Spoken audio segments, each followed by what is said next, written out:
that importing beef from Argentina was going to leave American farmers and ranchers questioning Trump's loyalties. You want to know what blows my mind? The fact that we live in a country that used to feed the world, and now we're importing beef from Argentina just to keep up with demand. And then you got diabolical supervillains like Bill Gates trying to force-feed everybody his own weird lab-grown petri dish meat. President Trump plans to flood the beef market with beef from Argentina to help combat the high beef prices here in the United States. Let me tell you why that is a bad idea.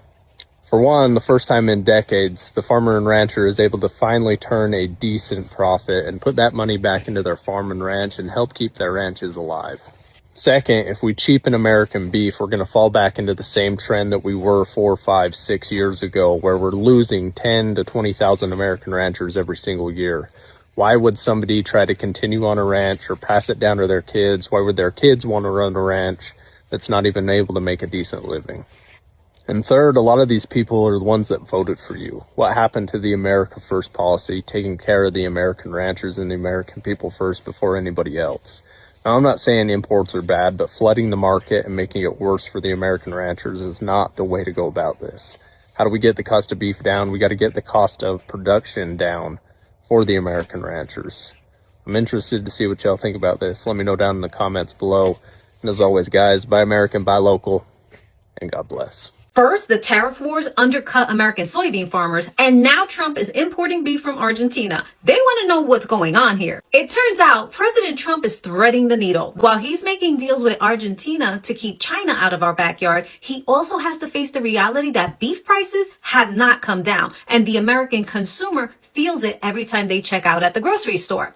By allowing a fraction of Argentine beef into the U.S., he's putting just enough pressure on domestic producers to keep prices in check. And that's where the tension comes in. Ranchers are frustrated because they've seen stable profits thanks to strong demand, even at all-time high prices. But Trump has to decide, does he prioritize the producers of an industry or the pocketbooks of 330 million Americans heading into the holiday season? It's a complicated issue. We can't get hysterical or treat this like betrayal, because sometimes leadership means making uncomfortable trade-offs for the betterment of all Americans, not just one segment. Maybe the real answer isn't blocking imports, but removing the red tape that drives up producers' costs so ranchers can grow their herds and compete freely. Because at the end of the day, we all want the same thing: affordable food, strong farms, and a stable America. None of this should be considered progress. This is intentional collapse. Look, I'm a cattle rancher. I live this life every damn day, and I can tell you firsthand, this doesn't happen by accident. The policies that gutted American ranching, they weren't just bad decisions. They were strategic. If you haven't noticed, and I don't really expect that you have, well, nearly 700,000 independent cattle ranches have vanished since the 1970s. You think that's a coincidence? It's not. It's consolidation. It's control. It's the same story playing out across every American industry. Take the heart out of rural America, replace it with corporate supply chains, and then pretend it's about efficiency. Meanwhile, you're paying higher prices for beef that's been shipped halfway across the planet, while local ranchers, they're shutting their gates for good. Tell me how that makes sense. It's not about supply and demand. It's about making you dependent. If we can't feed ourselves, we're not free, and they know that. You don't have to be a rancher to understand what's going on here. This is a national security emergency, period. Because when your food supply is outsourced, your future is held hostage. Your children's future is held hostage. And when ranches die, the town dies. The feed stores close. In fact, one just happened to close right here where I live. The mechanics pack up, the schools close down, the families move away, the culture disappears, because you can't replace ranches with imported beef and expect to still have a backbone as a nation. It doesn't work like that. I own Fat Cow Ranch here in Wyoming, okay? We do things the way that they're supposed to be done. No shortcuts, no antibiotics, no chemicals, no fake labels, just American beef raised by American hands on American soil. And I'll give it to you straight. Rebuilding this industry isn't going to come from politicians. It's going to come from men and women who refuse to let this country become dependent on anyone but itself. We need producers again. People who actually build, who raise, who produce something of value. That's how a nation stays strong. And that's what's missing right now. Pride in production. We used to celebrate the people who built this country. Now we ignore them, we regulate them, and we replace them with imported product. It's not right. But that ends when we start paying attention again. When we start choosing American beef. When we start choosing local over corporate. When we start giving a damn about where our food comes from and who's putting it on our tables. Because this isn't just about ranching. It's about sovereignty. And if we don't reclaim it now, there won't be anything left to protect.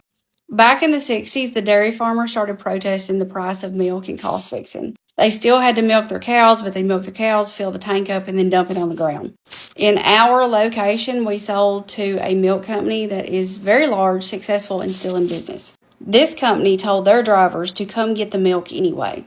They cut fences, came in the middle of the night. My daddy and a few others started pulling milk trucks over at point. They'd make the driver get out, and then they'd dump the milk on the ground. They also organized in downtown Nashville, brought their milk in jugs, and dumped it out in the streets. That's my daddy right there. Yesterday morning and this morning, I got up, looked at Facebook, and saw where the Cattlemen's Association made a post saying they were concerned about bringing in beef from Argentina. Yesterday, they said they listened closely to Congress.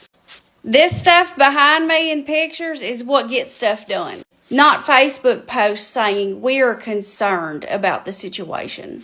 The only way you reach change and get things done is when you stop being polite, you grow a set, and you do things like this. So guys, apparently we have a new situation here, which is not quite new, because if you remember back then, like a few weeks ago, I made a video saying that Donald Trump was bailing out Argentina. You guys remember that $40 million bailout that we talked about in that video? And it seems like it's working out. Instead of making America great again, it seems like Trump is making Argentina again. While some would argue that Trump is trying to manipulate what is happening in the market so that Americans finally get a lower price for beef and other farm produce, well, others do feel like this is not going to happen, or this is going to take longer than expected. But anyways, people are still suffering and it's benefiting Argentina. And even Trump, in a social media post that we're going to see later, talks about how he cares about the cattle ranchers and also farmers, including those soybean farmers who have also been having this same particular problem, having a produce but you can't sell into the market because apparently your buyer has gotten a new seller who is kinda selling at a cheaper price and also leaving you without an option to sell to anyone else that is existent in the market. And this is becoming so tricky for farmers in America, some of them even threatening to dump their tools or even resorting to just dishing this thing out, selling their farms and just leaving that type of economic activity that they were doing. But guys, there is a lot to talk about in this video and I just don't want to break it down at the very start of the video. I just want us to listen through to other opinions and then thereafter I'm gonna break it down, share our unsolicited commentary. Let's go.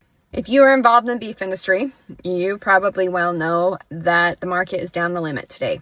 With a few words from our president, we have watched everyone start to scramble, wondering what's going to happen. You know, American agriculture stood behind you, President Trump, and we put full faith in your ability to put America first, particularly American production, which comes down to the farmers and the ranchers that feed this great nation, that keep her free, that are the backbone. And as all of us wonder if the borders are going to open or what is going to happen, all of us are wondering a little bit about domestic agriculture. This is the first time in a long time that as cattlemen and women that we've actually been on top, where that banknote isn't going to be quite as hard to make. We don't want a bailout. We don't want all of those things. We want a free market.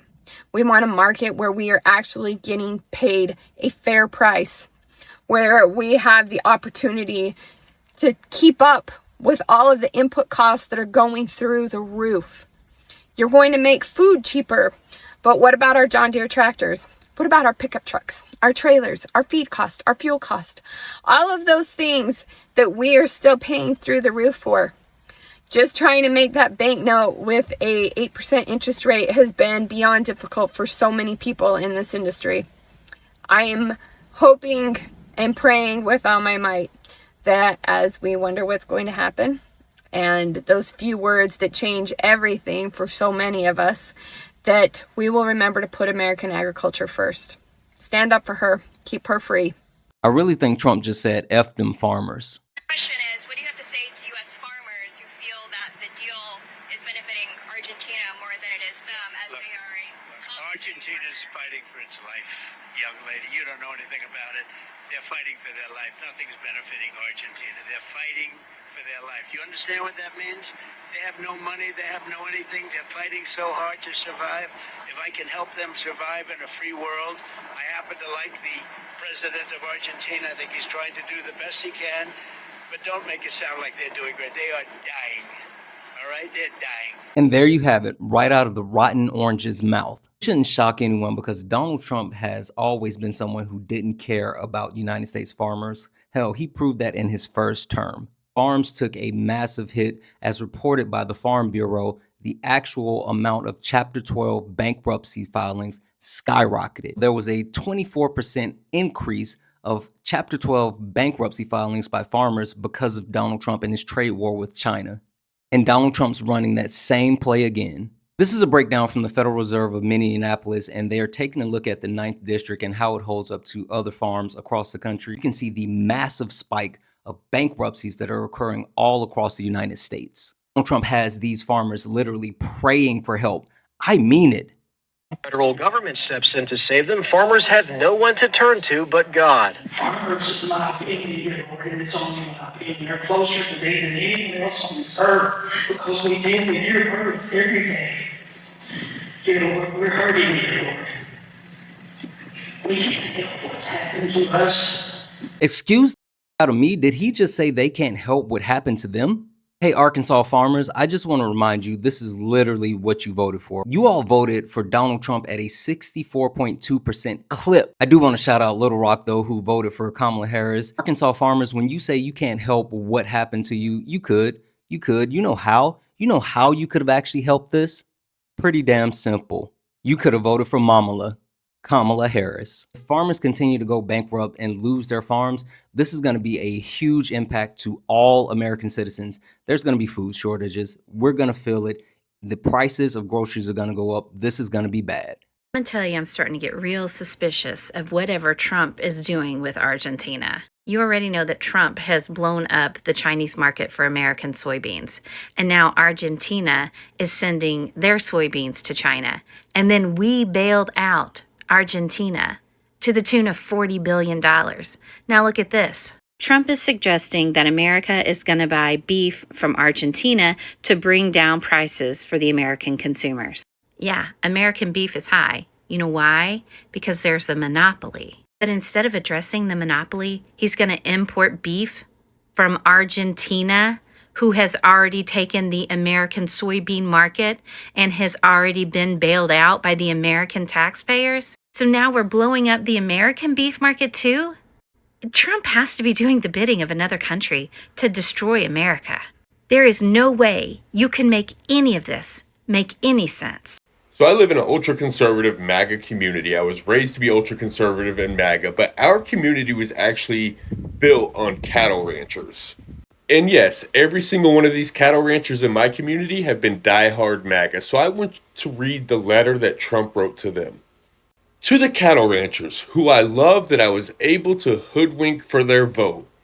They are too stupid to understand that the only reason that they could possibly have any success is because I, Donald J. Trump, taxed them and their consumers with the tariffs that I placed on foreign nations.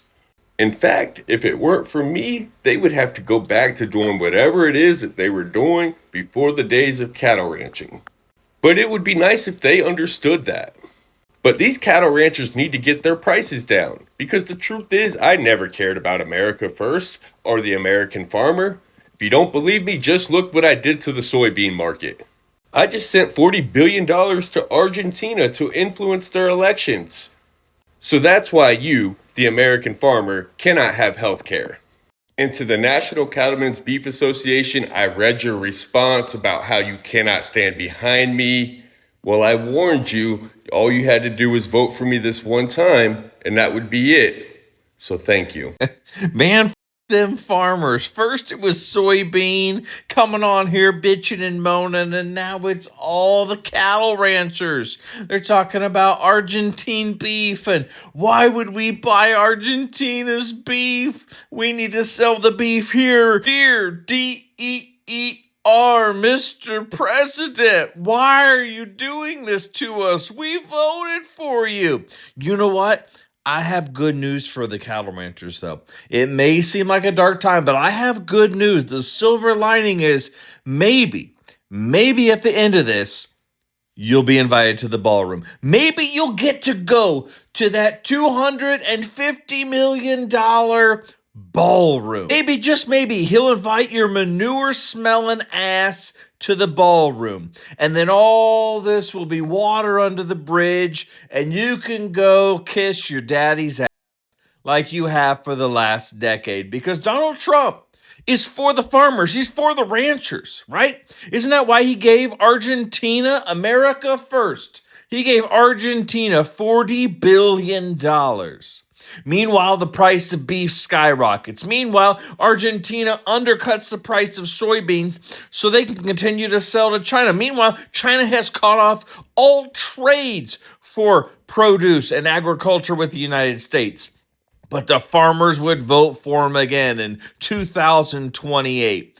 I thought farmers were supposed to know something. I thought they were supposed to be kind of smart and understand science and math and shit like that. But what I'm seeing is they're just a bunch of gullible hats to vote for the same man who tried to bankrupt you in 2019, vote for him in 2020, and turn around and vote for him again in 2024. So I don't know what to tell you, but your sobs ain't worth a pitcher of warm piss. My give a damn is busted. Now that we've listened to both sides and also gotten a glimpse of what we are supposed to talk, I just have a simple question. There is a dilemma when someone says that when you do something over and over again and expect to get different results, that is not viable. But again, there's another saying that says that if you practice a move, a single move, 10,000 times, there are chances that you're gonna come out to be as successful or achieve even improved results because of that repeated thing that you've done. So my question is to you, do you think that these MAGA people voting for Donald Trump again and again, and also Donald Trump trying to push farmers a little bit and working out on having improved life for farmers, in quotes, do you think that this move is gonna work for him this time round? I would really appreciate if you really help me thinking about this whole situation. Now, it seems like cattle ranchers are not having it this time round because they, at least most of them, have realized that Donald Trump is not going to help their situation. He is just saying that he cares about these cattle ranch farmers, but in real sense, he just wants to do what will benefit him or his cause, but not what will benefit the farmers. It's like literally he wants the farmers to bail out. Look, farmers are incurring huge cost of inputs. When they are trying to sell the output, it seems like they are not finding out the ideal market, or the market is already destroyed. Look at the woman who cries for a free market. She yearns for a free market where farmers can set the best prices and what would actually help the farmers achieve returns on investment that they put in. Also, consumers want to consume American produce and not those from a foreign countries or those imported from a foreign country where they do not know how these cows that produce this beef have been reared, have they been subjected to some sort of chemicals, or are they organically raised? There's a lot of questions in there, from right away from the production to the import process to where they are being brought to the storage to reaching to the final consumer. A lot of questions, and obviously you cannot trust something that is foreign. You'd rather consume something that is local because you could visit and see how these things are being produced. And again,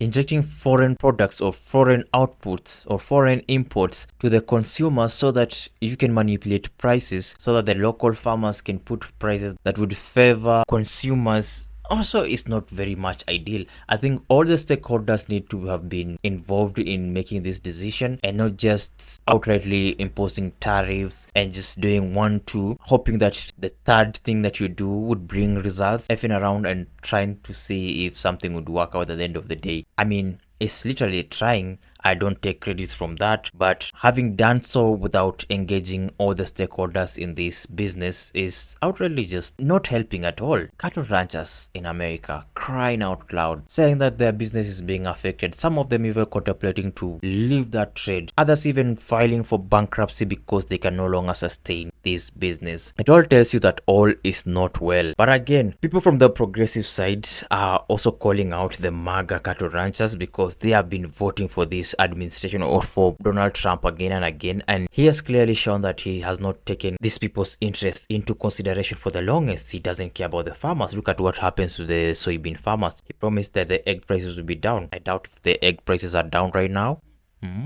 The beef right now is at its all-time high and is wanting to bail out Argentina for the longest, and look at what he's done. It's like Donald Trump has been focusing on other countries rather than America itself. The other week he was just in Israel brokering the peace. The other day visited the UK. Look, now he's saying Argentina needs America's dire help. But who will America turn to, because they also need help, given that the economic situation in the country right now is very tough? Who are the Americans going to turn to if the president is focusing on other countries? That is what the Americans are really asking right now. But hey guys, I think that is just what I can think about this whole situation right now. Let me know what you do think about this thing. Do you think Donald Trump has the farmers' interest in hand, or do you think he's just bluffing around and wants to throw farmers under the bus? Also, do you think if Kamala Harris had won this election, do you think that farmers would have a better chance? Or do you think that also the progressives are delusional, thinking that Kamala Harris would have helped the farmers so much in this whole thing? Also, another thing, do you think that Argentinian beef flooding the American market would impact the prices of local beef in a big way, significant way, to a point where maybe consumers would enjoy? Or do you think consumers would hate on that foreign stuff and would want to consume local product despite even them being at a very costly price? Let me know in the comment section down there below, and if you do think that this is a good move for Donald Trump, also give me your thoughts or expand on that idea. Please, I encourage healthy debate on the channel, so do so respectfully. Also, don't forget to go and check the creators that are featured in this video today. Go on to their TikToks, follow their accounts, like their videos. For this upload today, make sure you smash a huge thumbs up button, consider subscribing, turn on post notifications so that you may not miss my next upload. And with that guys, let me meet you in the next one. Danny here, signing out. Peace.